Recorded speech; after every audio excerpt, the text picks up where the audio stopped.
But his opponent in the bottom right, in the blue, he's playing for Starlight Twinkle. He's the last LATAM champion. It's Cham.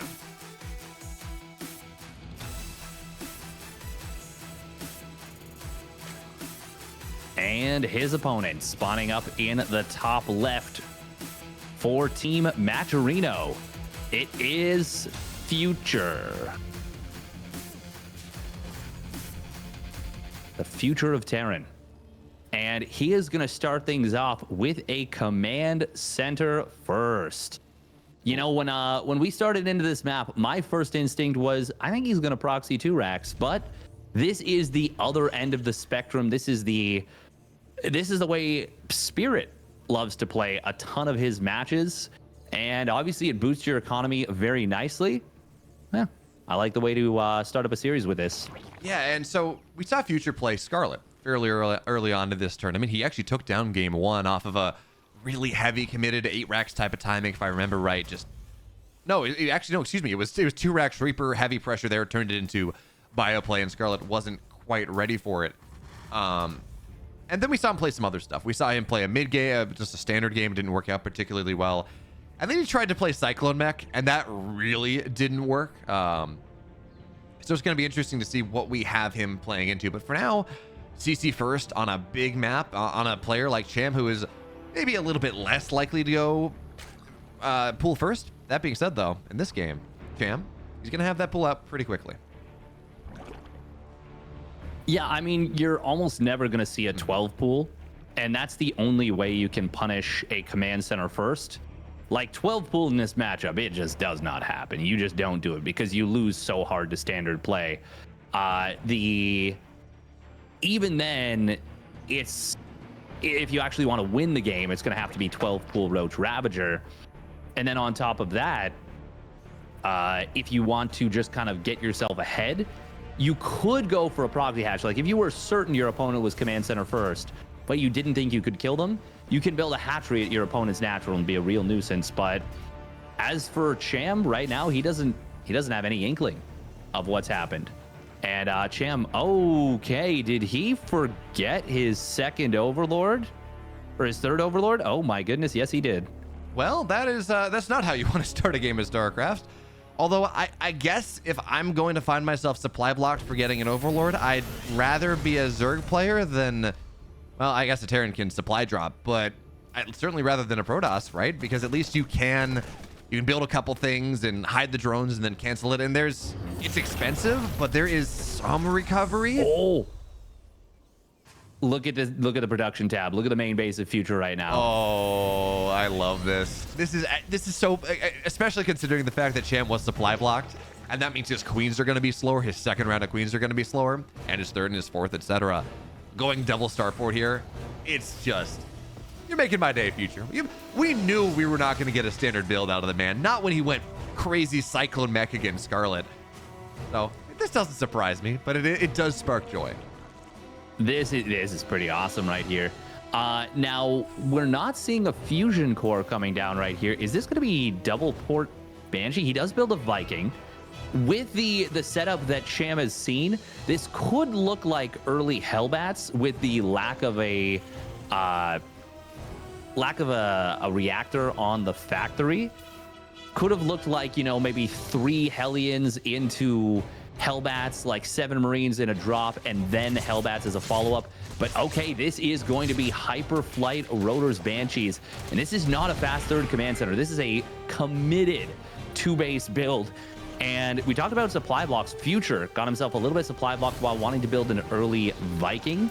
It has popped out, but I mean, this build is already a little bit off kilter, but it is so wild that I'm really curious if Cham's going to be even able to figure it out. Yeah, and let's talk about what Cham has seen to figure things out, right? So he knows that there's no third base on location just yet. Not that weird. It's 4:55 in. You generally drop it a little bit later.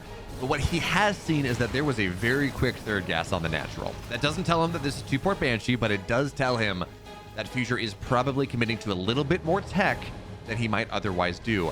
Probably maybe even just says, maybe this isn't Hellbat play, because again, Hellbats cost minerals. You need gas, of course, for the medevac, and you need gas for the armory. But in general, that third gas may tell enough. Of course, the Vikings going to deny any scout of the fourth gas. And that's kind of it. Realistically, the fact, I mean, he knows there's a starport on the field. There's a little bit of an inkling that something crazy is going on, but it's a smidgen of information, Steadfast. And the main problem with that as well is that off of a command center first, it is not uncommon to get a low ground gas at the natural. You know, stay on one gas for a little while. But, I mean, he did see the relatively quick factory, so he might know it's a third gas. No, you should know it's a third gas. You should know. Either way, he is getting set up for 1-1 roaches, Cham that is, and it looks like he might even be thinking about going aggressive himself. We do see Future behind this is going to be playing mech, and as we set this whole thing up, this is so much commitment off of just 2 bases right now. He's added on additional factories, 2 armories, and he still hasn't landed the third commander, just now taking it. But it is going to be up to these Cloaked Banshees to find themselves a lot of value. I mean, they're cloaked and they're hyperflight as well. They are so fast. They're going to be so hard for Cham to deal with. And you talk about getting aggressive with Roach as well. Let me tell you how good a Roach pressure does against a bunch of Banshees. But here's the thing as well. This 3-shot Queens. So not a lot of defense in the main base. Queens, as they're found out, it's really hard for them to stay alive. Pulling Roaches in the main base for, I guess, a panic F2 or something, but they're not going to do much of anything. And now 5 Banshees here. 2 shots, well, I guess it's still 3 shots, but they're getting Queens, they're getting Spores, they're getting damage. And Cham's counterattack on the other side, not getting much of anything whatsoever. He's going to send a bunch of Roaches over because he feels like he has to. But Future, these are Hyperflight Banshees. If he realizes that this is happening and that maybe he needs them to defend, they're going to find their way back home very quickly. And the Spore's not even going to, I mean, it pops for a second. This is damage for Future right now. This is really nice. Yeah, the third base is rather exposed right now. There's not a whole lot of defenses, just that one tank that hasn't even sieged yet. And this is an opportunity for Cham to get some big value. Hellbot's are going to morph on in, and it looks like the corrosive vials were already used. So this siege tank in the back line will get a lot of damage done, but it's going to be the Banshees that are the big cleanup tool. And even with just a couple Banshees, they're going to do just fine. The siege tanks on the high ground. Oh, it looks like Cham is trying to force friendly fire from those siege tanks on the SCVs, but he wasn't able to do so effectively. And Future, he pulls ahead in supply. Cham is, he was pretty dedicated on a relatively low worker count. This is looking amazing for Future right now. And of the units that matter, it was one tank going down. It was a couple SCVs. Hellbats, you can reproduce them very quickly, very cheaply. Marines died. I mean, who cares? It really is that tank and the SCVs that have fallen. And now, well, 4 is going to get canceled. But Steadfast, as you can see, we are rapidly getting to the point where there are enough Banshees on the field that they one-shot Queen. It's 2-shot. I don't know if Future's going to get any more at this point. But if you can get to that point where you swoop in, you just you volley down a Queen, do it again and again and again, that could be a very powerful position for Future to find his way into. But look at this. There's a Banshee on the way. Or, excuse me, a Raven on the way. That's pretty cool. More importantly, it's going to be a Swarm Host response. And against a lot of mech, I love Swarm Host play Steadfast. Against Banshees, though, maybe a little less. Yeah, I'm not so fond of them against Banshees. Now, it's really good when you have a ton of creep spread, but Future does clear out a fair bit of that creep. Scan in the main base sees that there is no hive just yet, and we'll see the Swarm Hosts pop out, and he's even going to be able to find his Hydra Den, cancels that Grooved Spines upgrade. Honestly, these Banshees are just the MVPs of this game so far, and behind this, we do see Future. He's finishing up his 1-1, but he's also adding on the battle mech upgrades. He's getting that Hurricane Thrusters, the most hilariously ridiculous name we've ever come up with, and the Infernal Pre-Igniter, of course, as well. So going to be able to be a little bit more mobile with his mech composition, his ground mech, because obviously the Banshees are very mobile on their own. I mean, I love the utility of this Raven as well. Just clearing out creep, getting an Overlord. Now, the one thing I do wish, one of these 4 Banshees are so very, very low. There are Hydras in the game right now. I wish Future had gone back and repaired them, but these Hellbats, there are, well, these Locusts, there should be enough Hellbats on top of this army to make this happen. But actually, they're all Hellions right now, so damage being done, but it's just not enough at this point. Now the Roaches, or the tanks, they're going to siege up. Roaches will die. Hydras will die. Cham has to back up here. And when you're a Swarm host player and the Mech Terran is already above 150 supply, that does not feel good. You want to keep them below that number. You want to keep them as pinned back as possible. And Future's just about to max out. That does, man, when you're trying to get aggressive like this, that is really hard. Yeah, especially with Cham now starting up a hive just now, forced into starting up that hive. This is not a comfy position for him. Once again, there's not a ton of Hellbats here, but they do have their blue flame. They are going to be able to deal with this, I believe. Sieging up the tanks to deal with the ground army. Actually going to be so many locusts flooding this army. It gets deleted as the tanks sieged up. Future just lost everything on the ground, and it started out so well for him, but everything suddenly falls apart as the locusts destroy the army. Hey, look, if you're a Zerg player and you're watching this right now and you hate mech, this has got to be making you feel so good. Future had his entire army on one hotkey selected in one way. So as he hit the button to siege up his tanks, he hit the button also to transform his Hellions or his Hellbats back into Hellions. Every single Hellion Hellbat unit was in Hellion form at the time of that fight. In fact, actually, as the Locusts went down, they were transforming. There was no splash damage, nothing to lock those Locusts down. And now Future, he's got to give the third base up. The fourth base, maybe that's a little bit more defensive, but actually, it's not a planetary. There's a double orbital play there. Future was so confident in his position in this game, and that is going to go back to bite him so hard. And at this point, it becomes very hard for Future to hold on. Tanks on the high ground, sure, fine. Hellbats are fighting as well as they can, but there's just not enough. Future, in the blink of an eye, makes the worst mistake you can make as a mech player, and he goes down one game. I am in disbelief That was at what just happened there. That was Steadfast. That should not have happened. We're gonna take a look. That should never have happened like that. We're gonna take a look at the post game screen for a second because I think it's important as we look at the army value graph. Oh, Right there. just falls off a freaking cliff. Yeah. Oh my goodness. It does. Wow. How would you... I was looking at that and I'm like, okay, that's not so bad. This is fine for Future. He's ready for this fight. And then he sieged the tanks and I was like, I don't know if I agree with him sieging the tanks, but I guess he needs to fight the other army. But unsieging the Hellbats while he did all that, oh man. And the Swarm hosts, they were just spread over the entire army. The corrosive biles wrecked everything. That was one of the most one-sided engagements. Yeah, I don't know. That was the Banshees weren't microed else. either, so they took damage from the biles as well. Now we ask a question, Steadfast, as we get to game 2 on Alcyone. How do you come back? How, like, mentally here? Future's a good player. He has a lot of experience. He played very well. He took a game off Scarlet. He looked fantastic.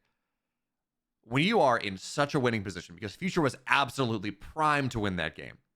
When you do that much damage, when you're in such a good spot, and you make a mistake of that caliber, mentally, how do you reset? How do you prevent this from being a 2-0?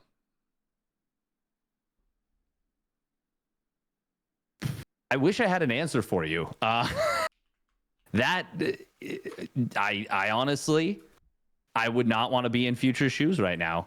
That is like one of the worst feelings you can have. Because like you said, he was in such a good position in that game and everything just fell apart. I don't know. We'll see. He's got to find a way to do it though, because this man spawning up the top right for Starlight Twinkle. He is up 1-0 from a terrible position. It's Cham. Out on the bottom left side in the red, down a game. He's going to have to find some way to come back after that. Just about the worst engagement I've seen in a long time. For Maturino, it's Future.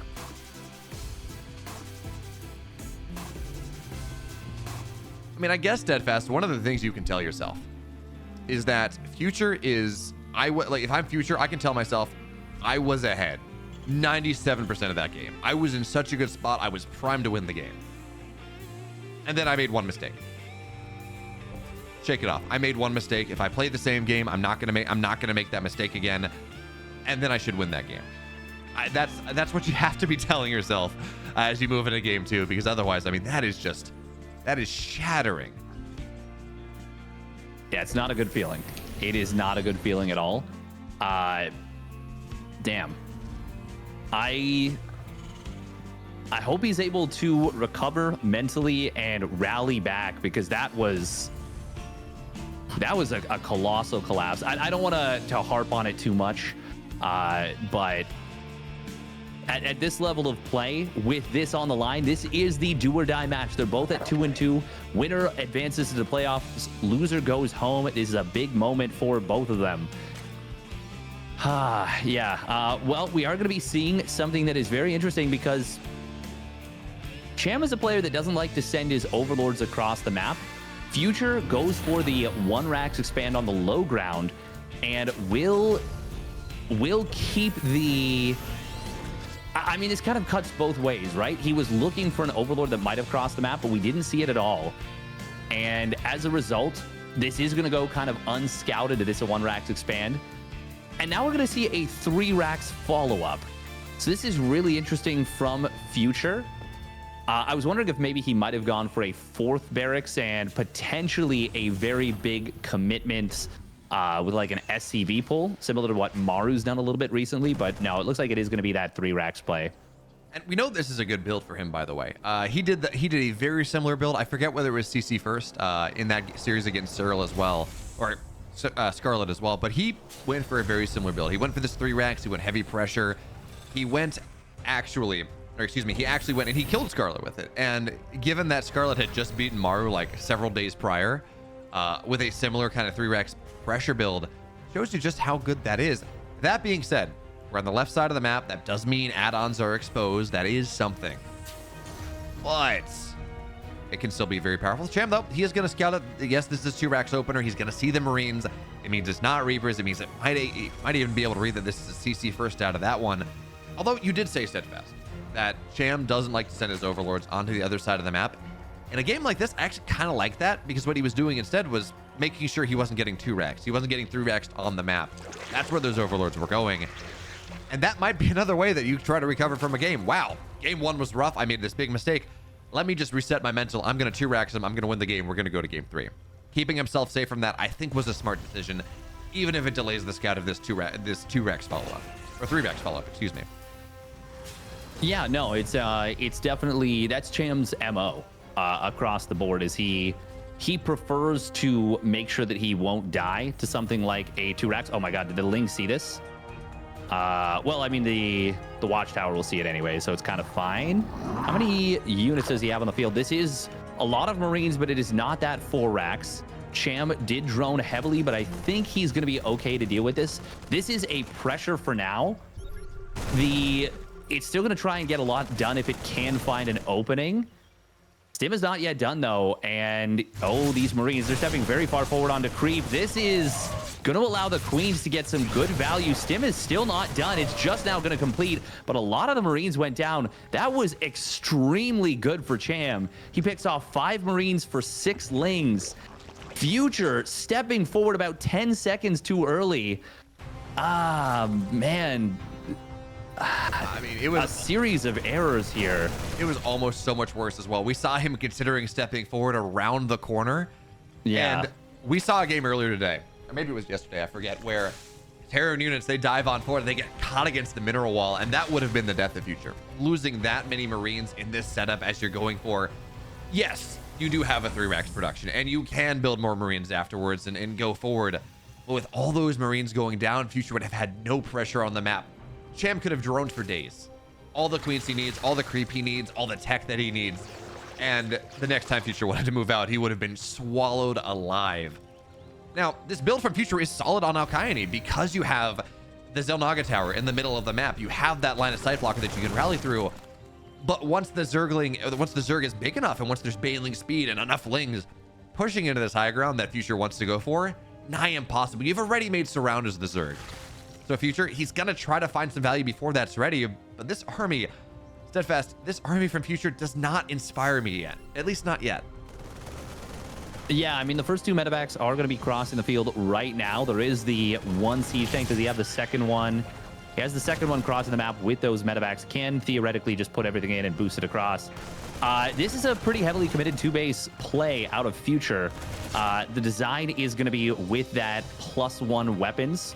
Do we have just... No, we do have double Evo for Cham. Okay, I was just going to say he's forgotten the +1 Carapace, but might be prioritizing the other upgrades here. Part of what makes this scary is, like you mentioned, on Alcyone. This is a really difficult position to deal with. Ooh, Stim coming on in. Will be able to force out a lot of transfuses. Here comes the Lings from Cham. He's going to try and wrap around on these units. Bane speed not quite done, but a decent little spread from Cham will be enough to ensure that he cleans up this army and drives it back. Cham stopping at about the perfect worker count. Good job from Cham on the cleanup. Future still gets some good trades, but could have been so much worse for Cham. Still, the creep has been pushed back, and the rally is scary to deal with. That it is, especially, again, because of this line of sight blocker, this Zilnaga tower in the middle of the map, that makes it a little harder to punish the run by. That being, or punish the reinforcements. That being said, though, Steadfast, there's one tank in this army right now. Cham is still going to have to take a fight before his upgrades. He's actually going to flood down the ramp right now. Only one tank is siege. Bailings, they're going to get on top. This is going to force a liftoff. The tank gets sieged at the end. But the big deal about this push, again, Steadfast, it's all about those tanks, and two more going down. Yeah, Marines are solid, but this heavy amount of Ling Bane means that the Marines, even with the Baneling speed nerf, even with it not giving 5 HP anymore, this army from Future, it can get surrounded, it can get killed off really nicely, so he's going to try to pick up in the main base, find value there. Cham, though, is already on top of it. This doesn't seem like it's going to get much done. It does not. Oh, we do see some target fire on the Banelings, able to get a couple of them, but not able to prevent the rest from getting on top of this. And now it is +1, 1-0 versus 1-0. They're both going to finish up their armor at the same time. But Cham, he's been able to drone behind this after he held the initial pressure. He's on 5 bases. While the creep around the watchtower is not amazing, he's still got decent creep spread elsewhere. This is going to be a nice little cleanup of this bit of creep from Future, but Cham is definitely the one who is fully in the driver's seat in this game.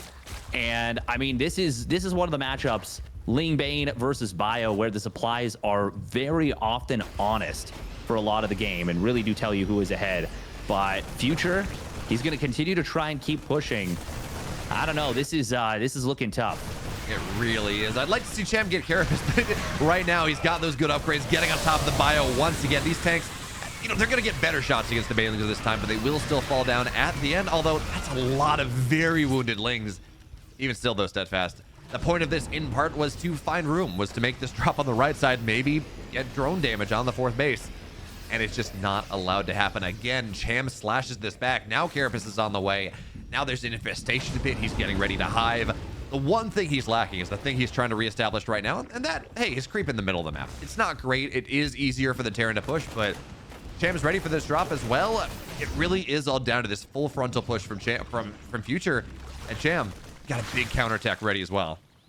Yes, he does, and he's going to be able to bust through the wall at the natural. Now, has he committed too many resources, too many units on the other side of the map? We will see. He's going to be able to force the units to pick up while he gets into his opponent's natural. Future will lose quite a few SCVs. There is a drop in the main base. Oh, but the Banelings get on top of it. Will take all the Marines down. Future is losing so many SCVs. Cham crushing through in game number 2 and is looking like in a matter of seconds he will be able to punch his ticket, but Future does find quite a few drones on the 4th base. Still, Future is down to teen numbers of SCVs, and that is just not going to cut it against a Zerg that is still on 60 drones. I mean, teen's not even right. He's at 6'5" SCVs. Is he going to have a single worker left by the time this run by is cleaned up? I guess he's going to have 4, maybe, but this drop in the main base is not going to get anything. 60 dead SCVs is a significant amount, and this drop is not going to find any more value. Not anymore. The medevacs F2'd back home as they were idling around, and Future, off of honestly one big mistake in game number 1, loses this series, will not make the playoffs, and